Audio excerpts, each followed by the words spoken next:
Ephesians there in the 19th chapter of Acts. He worked in the temple making shrines to Diana, and he was a preacher that went to church at Ephesus. He said, beware of this preacher. People say, you shouldn't call preachers names. Kenneth Copeland is an out-and-out liar. Benny Hinn is the devil's preacher. They're lying thieves, stealing from the poor. And I'm looking into a TV camera when I say, if you guys don't like it, do something about it. That's what we used to say in school. Alexander the coppersmith did me much evil when he stood against me at Ephesus. The Lord reward him according to his works, of whom be thou aware. Beware of him. He's a preacher that lies. Boy, how would you like for your name to be written down in the Bible for millions of people to read for 2,000 years? That God's warning people against you.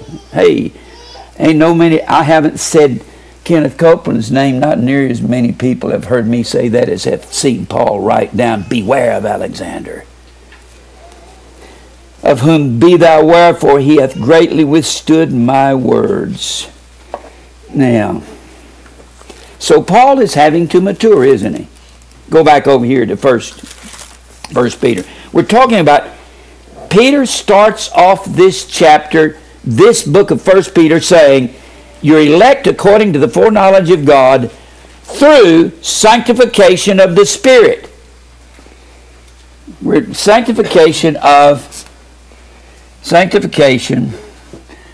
the separation.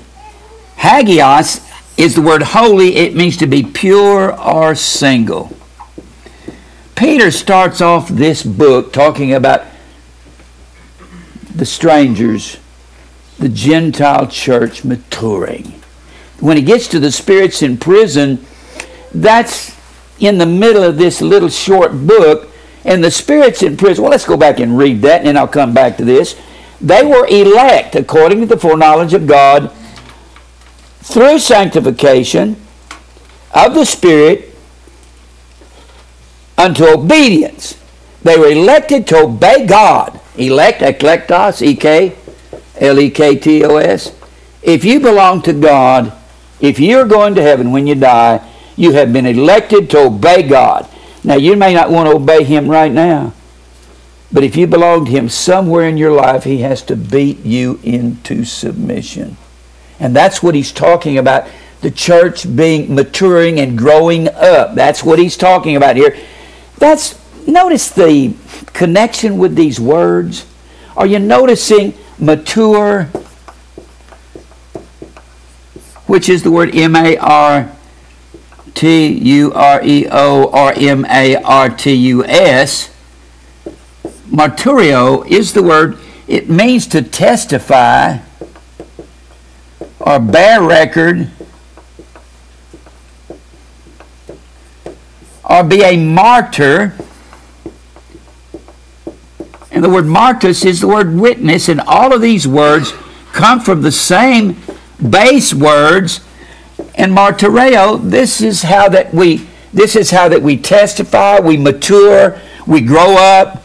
And when we grow up, that's because we're being sanctified. And sanctification is not a one-time thing. It's not something that happens when you walk an aisle and you get sanctified. I'm sanctified. No. It's talking about separating you from yourself.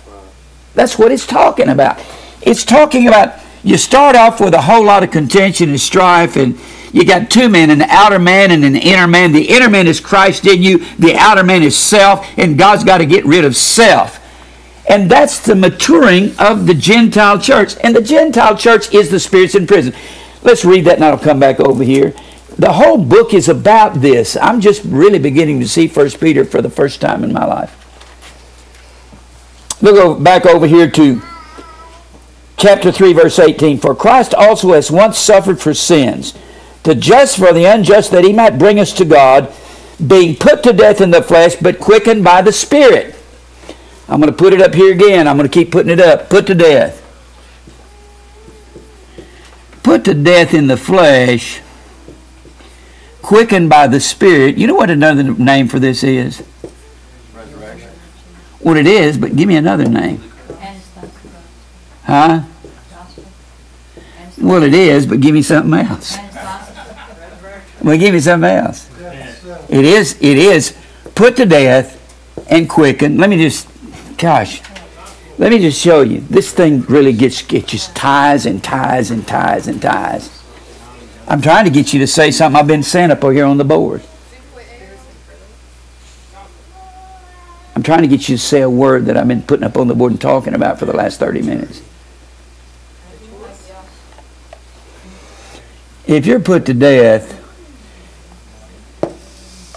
how long does it take you to learn to take your cross and die? Oh, isn't that maturity? Wouldn't that be maturity? Wouldn't that be martyr?